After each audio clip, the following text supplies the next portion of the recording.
reference things that are personal to you. And I made sure to write the you in capital letters. And again, like the other points that I've made, I feel like this is one that people may say is obvious. But I wouldn't say this is obvious. And there's a number of reasons why I wouldn't say this is obvious. And the main one is that we have consumer culture. And I think with a lot of people starting anything or starting brands, you want to reach the most people you can reach. Yeah. You get it? And sometimes when you're making things that are almost too, you tell yourself anyway, that when you're making things that are almost too unique to you, it won't be able to reach as much people as you want it to reach. So people look at that as a negative thing. But from my research and from the conversations that I've had and also the conversations that I've listened to, it seems like the brands that tend to do the best are the brands that are literally telling the stories that are most relevant to them. And then other people kind of buy into that. And let me try to think of some examples. Before I say examples from the podcast, I'll think of examples of that specific point from other stuff that I've seen. So obviously you're all probably aware of George Heaton, founder of Represent. I was listening to one of his interviews the other day. Sick interview, by the way. I'll put it in the description or something. I probably won't, but let me just say that. But he was basically chatting to my man, and he basically said he started making certain gums because he wanted a t-shirt that fitted him the right way. He was saying because he's athletic and he goes to the gym and all of that, the necks on certain t-shirts he was buying were almost like they weren't for him. Do you get it? So he started to design a product for himself, and that led to Represent becoming the mass $80 million revenue brand that we see today. But deep how that's opposed from what I mentioned at the beginning. Do you know what I'm saying? People feel like you can't do things that are too unique to you, but in so much business and not just within fashion, it's like you find a problem within your own life, your own experience, your own world. Relate to other people as well. And then you solve it. But that like relates to other well, people. like, You're not as unique as you think is the point I'm trying to make. Yeah, no, I hear that. Even with me, like, when wearing trousers and stuff like that, like, when I go, like, Westwood or whatever, like, all these stores, most of them don't even fit me like correctly. So more time I got to go tailor my own thing. So even so, like, so obviously I'm not gonna say I'm gonna design trousers, but say if I design trousers for my own like benefit, like it could like relate to loads of or millions of people in the world, like thinking, like these normal trousers don't really fit me. So like from what you're doing, that's my kind of thing in it. Exactly. So if you did design trousers, you're gonna design for yourself. And that's also going to solve a problem for so many other people. But bringing it back to the podcast, there were a couple people that I wanted to highlight. And I'm going to highlight Abigail Joby, big her up, man. She just released her most recent collection and she did a show for Paris Fashion Week. She smashed it. She's doing so well. Big up my guy, Benjamin Che, founder of Gossa Kerr, smashing it too. And Josh, founder of Swamp Clothing. Rash, remember you loved this episode, didn't it? Yeah, his episode was cold. I can't lie, yeah. But I think in terms of all the guests you've had, those three really epitomise. And I'm also going to mention Gallinacci as well, by the way, which is our most recent episode. But I think those lot really epitomise building brands that are really personal to them. And I'll start off with Abigail. I'm not sure what collection this was. I think it may have been the Love Story Continues collection. But the collection was basically based on how her mum and her dad met each other. Okay, cool. And deep how personal that is to her. Do you know what I'm saying? Yeah. And I thought that collection was amazing. And one of the ways she kind of told that story was not just through a fashion film, but obviously through the designs. Yeah. And one of the designs was a suit that literally has her mum and dad's face on it.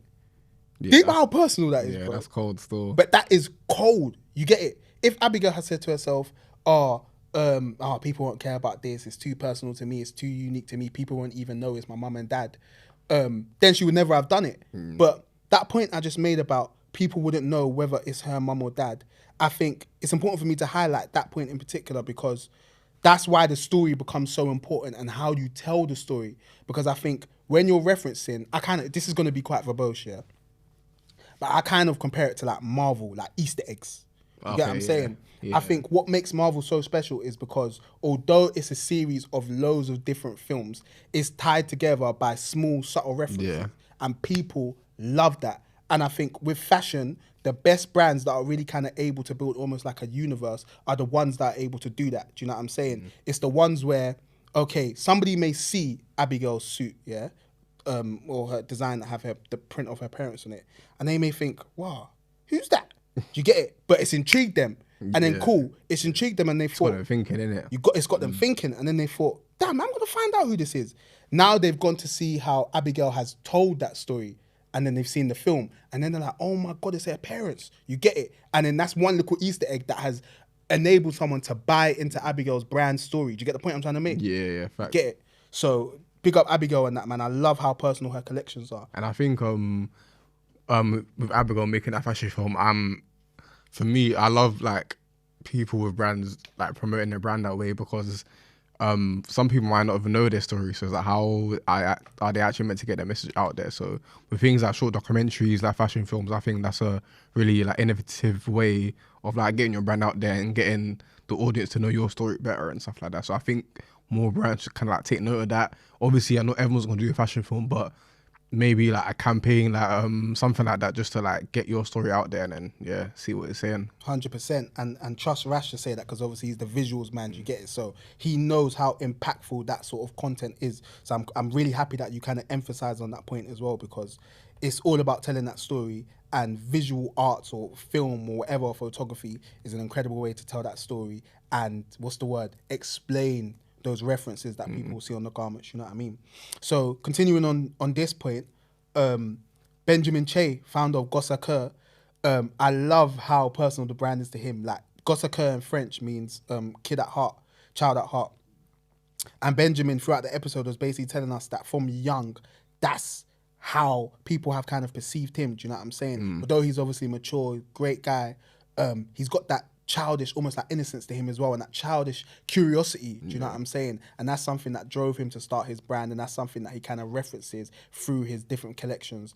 I'm not too sure. He's got, for example, he's got a collection called I think it's the Daydreaming collection. Yeah. And who daydreams more than anyone? Kids, you know what I'm saying? They live in their imagination, do you know what I mean? So it literally goes back to what he believes in. Like it basically what you're saying. It ties back to his kind of like brand and like his big message of that he's still a kid at heart, but obviously, like you were saying, like kids dream, and then that's it. That ties together. There's a link there. Exactly, and I'm sure Benjamin isn't the only person that people see as a child at heart. Do you get what I'm saying? And he definitely isn't the only person that dreams, because we all do, even though we're all adults. Do you know what I'm saying? So his story, the story that he's telling, is so unique to him, because that's like it's what his parents would call him and whatnot. But his story is almost like universal in a way as well. Yeah. So it just goes to show that even when you think things are unique to you, you are not as unique as you think. And that's no diss, because I'm talking about myself as well. Do you get it? Like, and you should take that as a positive, because that should show you that people are going to relate to you, even though you're telling stories that are just that you think are just relevant to you. Do you get what I'm saying? Yeah. And even continuing the point of Benjamin's parents, I remember he had a collection, I think it was called the Archive Collection or something. Yeah. And the reason he had that collection was because his parents would keep everything. You see, if you're Ghanaian, if you're African, you're a hoarder. Do you get it? OG. So, bro, come on, you know how it goes, Rash. So from there, it's like us West Africans or Africans in general are going to be like, yo, like, he's got the Archive Collection because his parents hold on to stuff. Yo, my parents have got everything too. Do you know what I'm saying? And throughout that collection, he referenced things that his parents have in the archive. Do you know what I'm saying? So big up Benjamin. And lastly, I'll mention Josh. Josh's stuff is wavy, yeah? Like, it's different, man. I can't so different. I had never seen anything like it.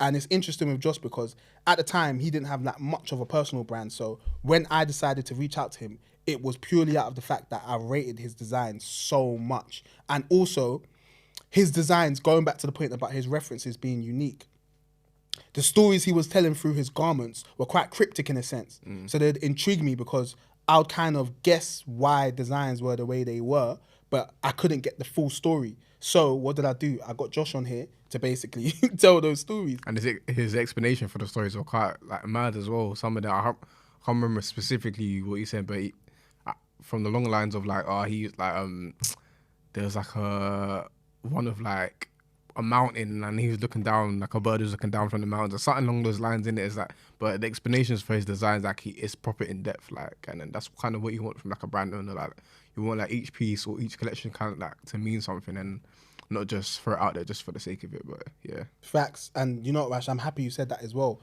because to sidetrack from Josh's episode for a bit, that reminds me of Jack Harper and Eliza, because I feel like going back to the point you're basically making about the way Josh was communicating and telling his story himself, Jack Harper does that incredibly well in the episode that we did together. Like, he broke down what Eliza meant, and he broke down why Eliza was so important to him, and that I can't remember the name of the documentary, but the documentary that he watched that made him decide to start this brand. Like, it holds so much weight being able to explain those references. Do you know what I'm saying? Because people are so interested in that. Yeah. Like, I could watch Jack's episode over and over again, even though it's like nearly 2 hours, because like it's incredible how he explains things that can seem quite complex. Do you know what I'm saying? And going back to Josh's stuff, Josh basically has a brand where he uses like, I don't know how to describe it, but almost like tapestry type art on his garments that tell stories. Yeah. So he's got loads of different ones, and throughout the episode, you hear that all those stories are meaningful to him. That is things he's experienced in his own life. You get it? And now, through him coming on the podcast and telling that story, I've now almost like bought into the Swamp clothing universe, because I'm waiting to see what's happening next. And when I see what's happening next, I'm thinking, obviously I'm cool with Josh now, so I can message him. I could be like, yo, bro, you good? Like, what's going on? Like, I just seen you get it? Like, those things hold so much weight and add so much to your brand value. So, sorry, I feel like we went on a bit, but nah, it's cool. Even, to round off this point, oh, sorry, go on, Mash, go on. No, I was gonna say, even like the process of it as well, like, because I'm pretty sure with going back to Josh, like he used like oil paintings as well to kind of like inspire his designs and stuff like that. So even that, like you're saying before, he didn't have like a personal brand, but I felt people like knew his process and like they were kind of like be fantasized by it, because it's like it's not like the norm of how to make like garments and stuff like that. So it's quite intriguing. That's how I took it as well. Definitely intriguing, and I think it makes people respect the art more.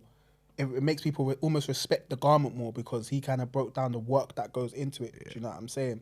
So yeah, big up Josh. And yeah, to round off that point, your references. Oh, I nearly forgot this. Basically, at work, I'm starting a new job soon. You're probably thinking, why is he mentioning this? But it means that, yeah, I've got my hand over to doing that, but I've had a bit of spare time in it. Don't tell my boss. So as I've been in the office, I've been watching like fashion documentaries that I found in it, and I found one about Stella McCartney. So random. If you don't know Stella McCartney, she's an incredibly famous designer, and she is the daughter of Paul McCartney from the Beatles. Obviously, we probably got Gen Z listeners of that. They're thinking, who's the Beatles? Like, you get it? But they were like the biggest band ever, innit? So anyway, she basically made a collection. Or I can't remember if she did a collaboration with someone or something, but she made lingerie. And one of the pieces she made was a mastectomy bra.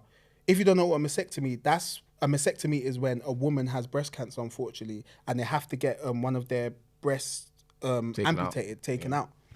And the reason Stella McCartney did that was because her mum died of breast cancer. Do you know what I'm saying? So that's something that's obviously so personal to her, but she knows that that's going to resonate with so many women, so many people across the world, because she's meeting a need that so many women need across the world. Do you know what I'm saying? Yeah. So though it was relevant to her, it was still relevant to the quote unquote, I don't even want to say masses, because it doesn't have to be relevant to the masses. Do you get what I mean? But it just has to be relevant to your community. Yeah. You get it? So yeah, man, reference stuff that are important to you. People will buy into things that you don't necessarily believe that they'll buy into. And one more thing, the Cortez crossbar challenge. It's funny because I was talking to someone yesterday, Rash, yeah, and I mentioned this to them as well. And I was like, I first said, yeah, obviously that the crossbar challenge is something that everyone kind of knows about. And then I said, you know what? That's not what everyone knows about, because, yeah, we grew up playing in cages and that, so that shit was normal to us. But a lot of Cortez's, like, customer base didn't grow up doing that stuff. So therefore, Clint referenced something that was very personal to him, because, bro, me and Clint used to play for the same football team, so we've done crossbar challenges together. I know that Clint does that stuff. Do you get what I'm saying? Whereas a lot of people haven't done it. Some people may not even know what it is. Do you know what I'm saying? And that's why I love that activation, because it was personal to him. It came with prizes at the end, and that, for me, that's part of the reason why it went viral. Do you know what I'm saying? It allowed people to feel like they know more about Clint. Yeah, You get I know what it? you Because he mean. told a Yeah. personal story through an activation, you know what I mean? Thank you for watching another episode of Where's My Podcast. If you ever want to take in future episodes on the go, you can find us on Spotify and Apple Podcasts. Whilst you're there, please leave us a 5-star review. It would really help. And also, don't forget to follow us on our Instagram, WMTV_LDN, to keep up to date with the latest goings on in UK fashion. Keep it locked.